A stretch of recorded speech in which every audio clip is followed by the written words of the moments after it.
How to remove multiple logins on Instagram.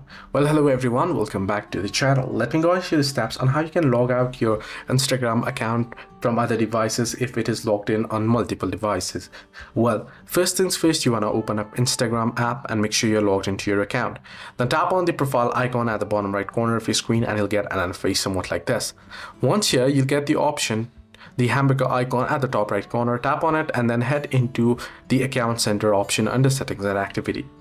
You'll get your various options, but since you want to toggle your security settings, you want to head into password and security, and here under password and security you'll find the option to see where you are logged in.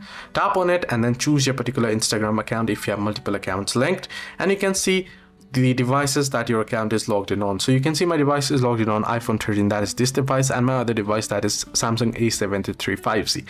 What I can do is tap on select devices to log out, then select multiple devices that I like to log out of, and then tap on log out and then enter in my password to give the access to log out. So it's as simple as it is. This is how you can remove multi-account login on Instagram. Hope this video helped you. To like and subscribe.